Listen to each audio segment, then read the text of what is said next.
My commentary on the Matt Damon film of Hereafter. A so-called fantasy disaster film. By Alan Lee Whiteman, August 2025. Hereafter is a 2010 film produced and directed by Clint Eastwood from a screenplay by Peter Morgan. I am not going to try and repeat the complete plot of the film story in this commentary. Do see a nice review of the film on Wikipedia at this place. From a spiritualist's perspective, the story shows how spirit guides all three participants into physically meetings. The film had mixed reviews despite being a financial success. The story centers around three different individuals: Damon's character of the American George Lonergan, a French tabloid writer Marie Lilly, and a young English boy Marcus, and to a degree his twin brother Jason. All three have involvement with the physical death of others close to themselves and subsequent contact with their so-called ghosts. I dislike using the word ghosts as the word carries societal emotional baggage that I disagree with. In the end, Marcus has a critical role in bringing George and Marie together as they appear to be pursuing a relationship at the conclusion of the film. The emotional impact of the film is that we as viewers want George and Marie to find love together, shades of Edge of Tomorrow.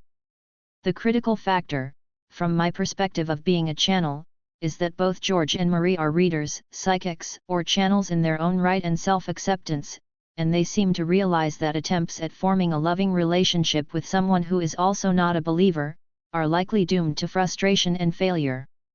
It is better to form a marriage with someone who understands and respects you for who you are and does not see you as being strange or weird. My assessment of American society in general is that the average person on the street has a distrust of psychics and views their activities as suspect, if not fully dangerous. I understand this nominal stance. For my first 30 years of life I also held the same view. Particularly so as I saw myself then as being more of a scientist than anything else.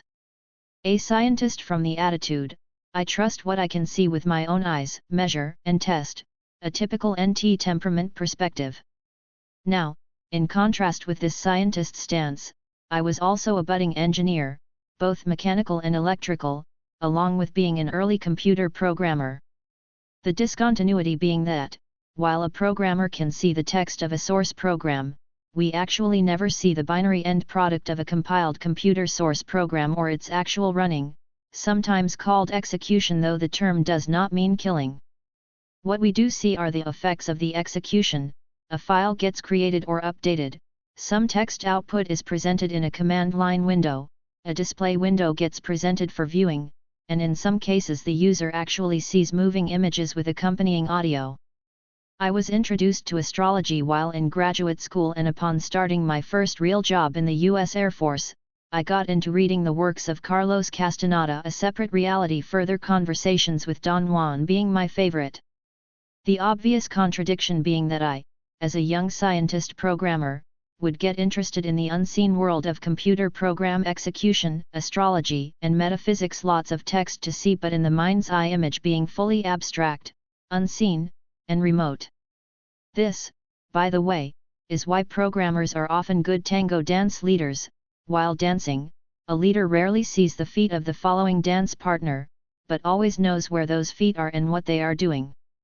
My opinion, leading in tango can also be good actual practice in doing remote viewing with a hint of remote changing. In the post-opening scenes of the film, Marie is caught up in the floods of a tsunami at a resort town. She is seen having a being in the light apparently post-death experience, one often reported by those deemed deceased by medical authorities. We, as viewers, see this as horrific and frightening. There is a suspicion that a visiting in-spirit presence seeks to wake her up and have her return to the physical world, which she does at the hands of two men who do CPR on her apparently lifeless body. They even give up the effort, but we see that image of a helicopter passing overhead, an angel in disguise. Her lover Didier is out searching in the apparent devastation and finds Marie wandering around. The scene switches abruptly to an arranged reading in San Francisco where the brother of George is seeking to profit financially off of George's psychic ability, a situation that George detests. Side commentary on film lighting: the use of stark light versus dark in the face images of the actors underlies the nature of life versus death.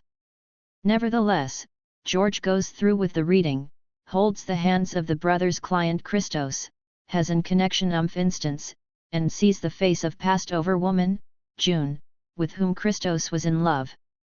George continues with the reading, asking for concurrence on several issues, and then proceeds with doing message work. George confuses the name of June with the month of June, thinking that the message word is about a year date, when in fact the ghost of June Menendez is seeking to identify herself by name. Christos denies knowledge of this, a lie on his part, leading George to think that he is not being a clear channel and should give up the work. Later in a following scene, Christos identifies June Menendez as his wife's caretaker, with whom he was in love for 10 years. I attest to the process as working out this way. I had an impromptu reading for a young man I hired to build a shipping box in my father's managed care room for Alzheimer's patients. I was there to clean out my dad's possessions after his death in February 2008. The man's passed-over father from the astral joined in and asked me to do some message work. I saw with him the image of what I perceived to be a 5-year-old boy, but the presence was actually a young tom girl along for the ride with her father. So images can be deceptive of reality. I connect with George's issue of confusion about June. The third major scene switches to London, England, where we see the two twin brothers of Jason and Marcus getting a studio professional photograph of themselves to present to their heroin-addicted mother. The mother passes by the framed photograph without acknowledging it and having some appreciation for what her sons have done on their own and at their own expense.